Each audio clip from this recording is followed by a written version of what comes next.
Welcome back everybody to No Nintendo Allowed.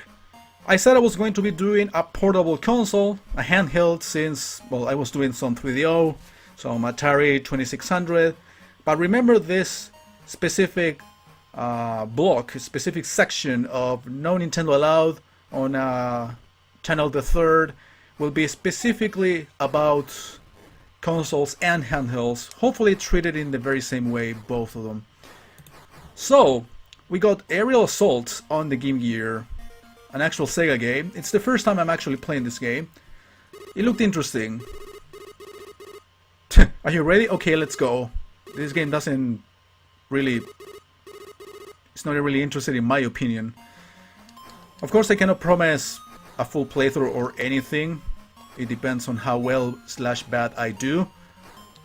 That was very terrible. I think it's better just to try to rapid fire this thing because... Oh, that was actually a projectile. How about reset? It would be, like, more logical in my opinion. I don't think this actually is a port of any Genesis game. I don't know if this came out on the Master System. I don't think it did. I believe this is a Game Gear exclusive, like there were a bunch. Even Sony games that came out on the Game Gear only.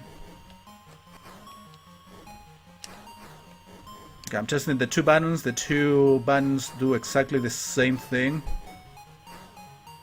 So you can see, it's a pretty generic, if you will, horizontal shoot 'em up.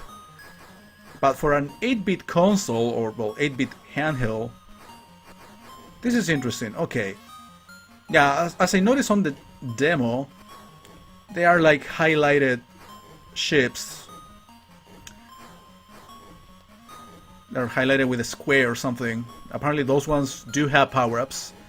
And the game will tell you in advance which ones they are, so you can destroy them, prioritize destroying them so you can pick up things. So basically this power-up is a homing shot. It's the same type of shot as the one you get by default. You know, having too much speed in games like this is not like the best idea in the world.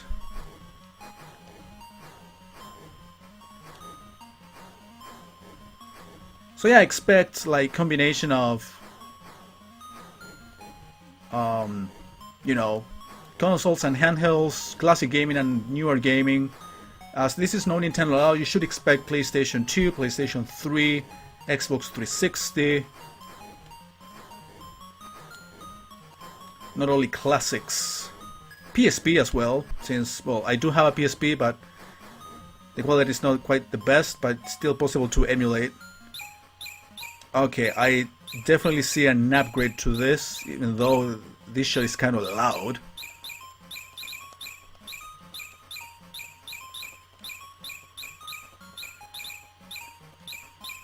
Alright, I like this so far. A little bit repetitious in terms of the enemy variety.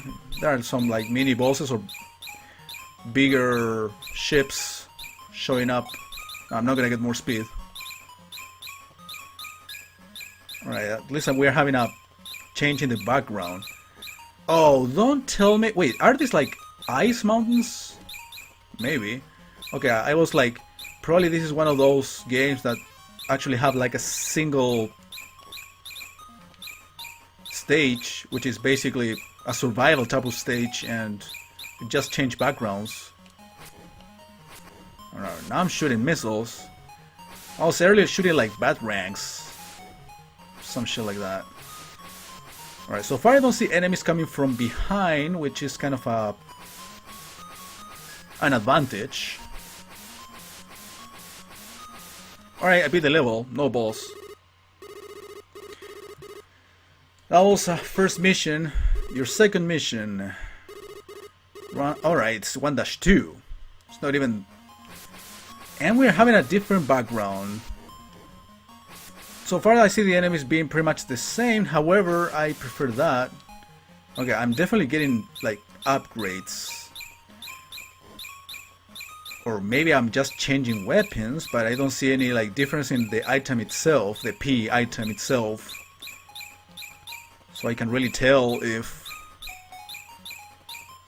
No, I don't want more speed. I think this is perfect. I'm not that slow, I'm not ridiculously fast either. But I like the backgrounds. Alright, now we are... Or we are, well, they are, the ones who made the game, putting new enemies. So what is this B thing? Like a bomb, I assume.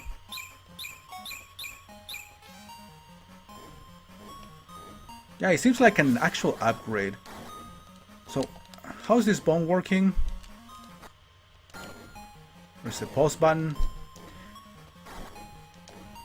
Pressing the two buttons at the same time doesn't do anything. Oh, maybe the B is for barriers, like the shield from Gradius. So you can actually take some extra hits. That would make some sort of sense.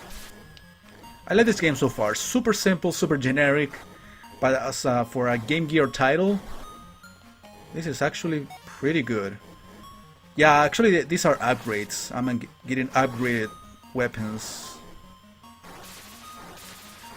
I'm just gonna see how far I can get in this game. I'm not really that like horny about trying to beat the game and cheat through it and do a full playthrough no matter what.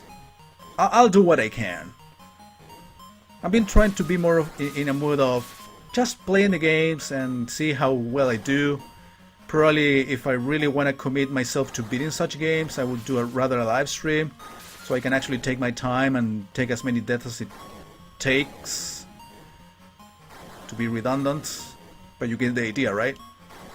So yeah, I mean, trial and error, which is something you cannot really do much on a recording because I don't have that much time. I mean, right now I do have time because I'm looking for a job, but I'm basically trying to imagine myself in the situation of having not much time anymore, like it happened a few months ago when I was doing my temporary practice job.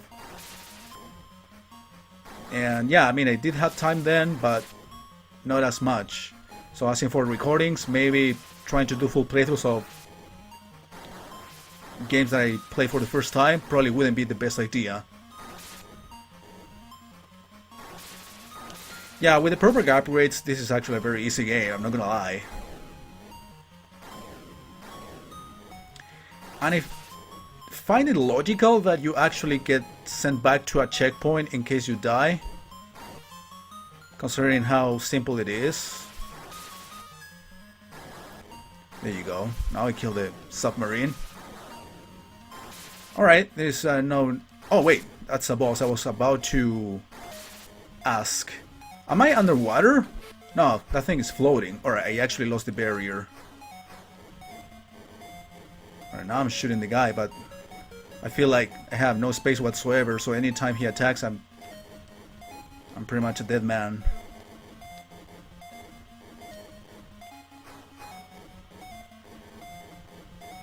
Okay, this thing is not gonna attack if I don't go up. Apparently there are like 2 levels per world, so to speak. Or maybe not? Oh, round 2, okay.